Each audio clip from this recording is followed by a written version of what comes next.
So you are designing it, and spirit, the universe, gets to flow into your life effortlessly so that you can have the manifestation and enjoy the experience. And then you can grow and continue to have more desires, which will lead to further manifestations.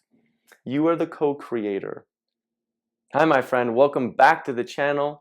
If you're new here, my name is Zach, and I help guide spiritual seekers like yourself release their fears and deepen their connection with the spirit within. So today we are going to discuss the 3 big mistakes that I've found helping people, doing this myself, with manifesting the life of their dreams, particularly when we're in the beginning stages of this manifestational journey and we haven't been doing it a ton yet. We don't have a lot of data yet. These are the 3 mistakes that I've found I've done and I see a lot of people doing as well. So number 1, this is super common because when we hear about manifestation, we think, oh, I just need to put it out into the universe and it'll come.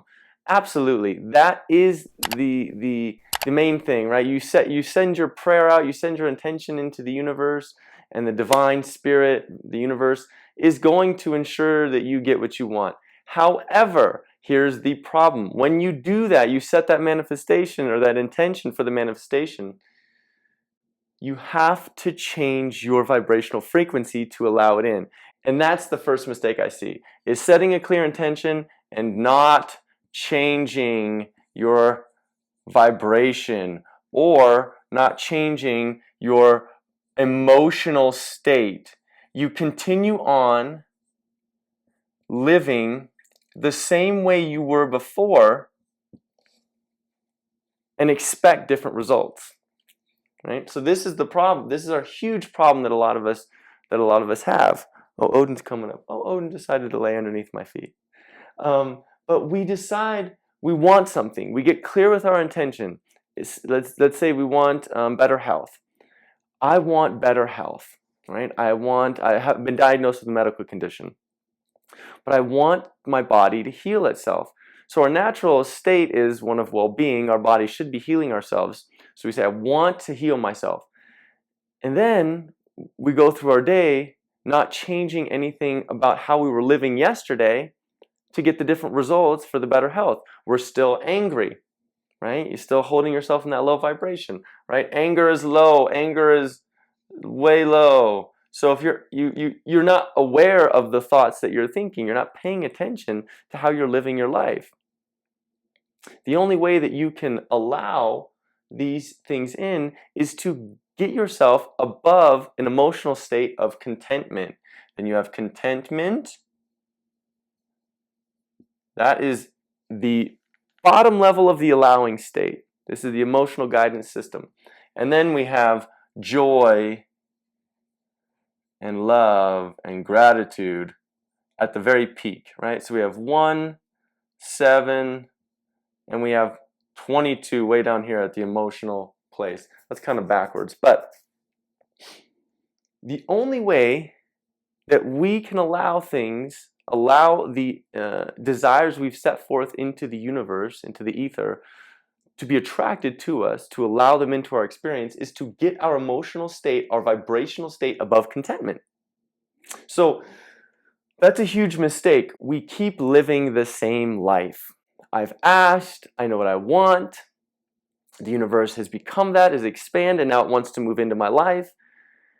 But I go forward into my day still having the same thoughts about how people are going to cheat me, about how my body can't heal, about how mean people are to me, about how things go wrong for me. So it's this rhetoric of not changing our vibration, our emotion through the thoughts that we're thinking. That's our big mistake number 1. Now, how do we get through that? It takes time, it takes practice, it takes repetition, it takes other videos that I've done. I'll post a few videos in the links in the description, and I'll put one right here, right there, that you can watch on how to change your vibration, some practices to change your vibration. But this is the number 1 mistake. You keep living the life that you had before the desire was asked for. So you don't change, right? Not changing. Now the second mistake, and I did this one for a long time, many years. It took me a long time to really get this one. And that second one is not taking inspired action. not taking inspired action, or acting when you're in a lower vibration, acting when you are in a negative vibration, right? So not taking inspired action is the main one.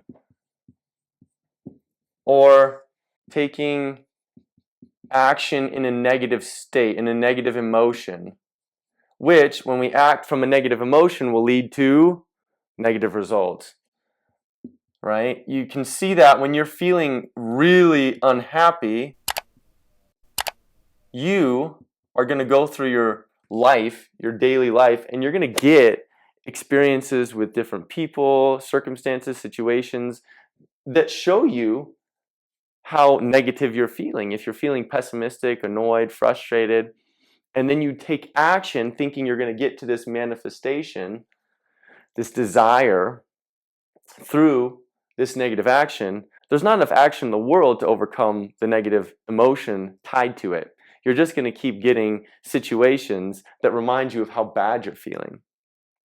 But the beauty of this is when we do change our vibration, right? So when we begin to meditate, when we begin to visualize, when we begin to play games in our mind, talking to ourselves, playing the wouldn't it be nice if game, elevating our emotion, right? Going from anger or wherever we are in anger, between contentment, getting into contentment, you are going to feel inspired action.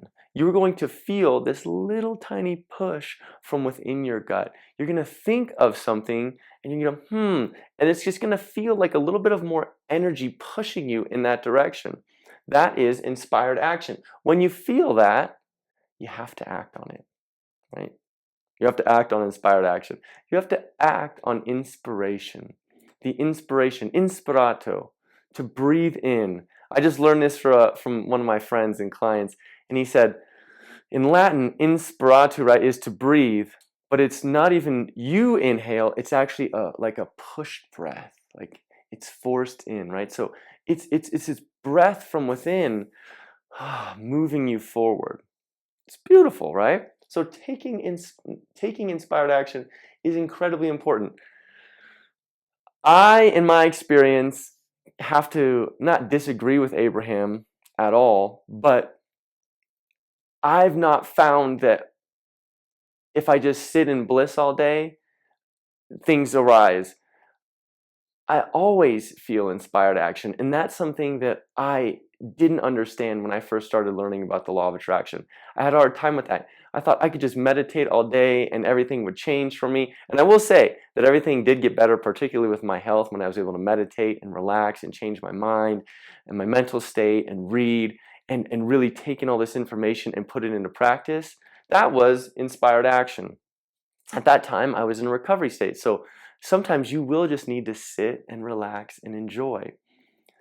But if you want to be with your perfect partner, you will be inspired to talk to a person who may know a person who may know a person and then introduce you. You may feel like you just want to go to the store. There's plenty of instances where people just go to the store and they meet their perfect partner, or they just go to the gym at a particular time, or they just happenstance, they just meet crossing. There are so many instances where taking inspired action is necessary. So not taking inspired action is a huge mistake. And if you decide to just keep acting, that's also a big mistake, because you'll just wear yourself out.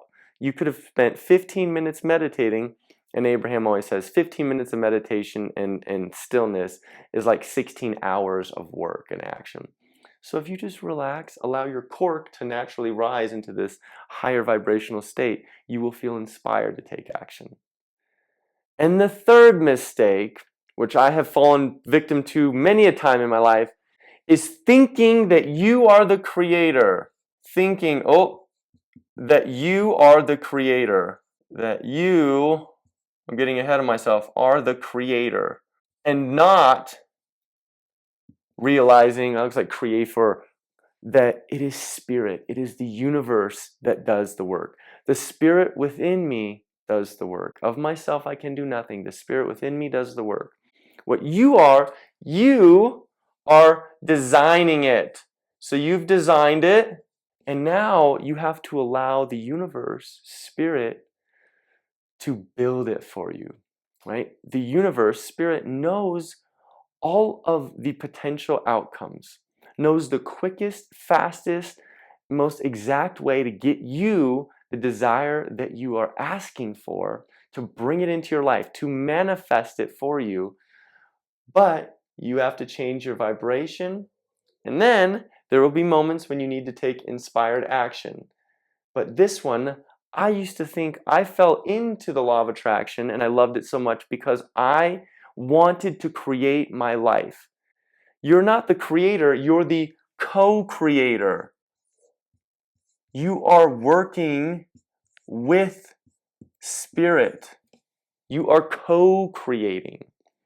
So you are designing it, and spirit, the universe, gets to flow into your life effortlessly so that you can have the manifestation and enjoy the experience. And then you can grow and continue to have more desires, which will lead to further manifestations. You are the co-creator. And those are your three huge mistakes that I've found in doing this work for the last 18 years and helping people and teaching people do this work. You have to change your vibration and emotion. Don't get stuck in who you used to be, right? New, uh, uh, new vibration equals new results. New vibration equals new results. You cannot get new results behaving the same way. You cannot act in enough ways and overcome negative emotion to receive the desire. You'll just be running around like a chicken with your head cut off. Align, change your vibration, change your emotional state. That's through our thoughts. You're going to watch that video to help with that. Take inspired action, and then have faith. This is our faith component, right? Our trust component that the universe, that the source, that spirit, that God is bringing the manifestation into your experience so that you can be living the perfect life you desire. And that's it. So I hope you enjoyed that. If you like this, check out this video right here. This will work in tandem with what we talked about today, and it'll hopefully help you along your manifestational journey. I know it will if you put these things into practice. You're on your way. You are learning. You're growing. You are a beautiful divine being, and I appreciate you so much for watching. Thank you so much. I will talk to you guys next time. I love you, and I will see you then. Bye. Man, that was long.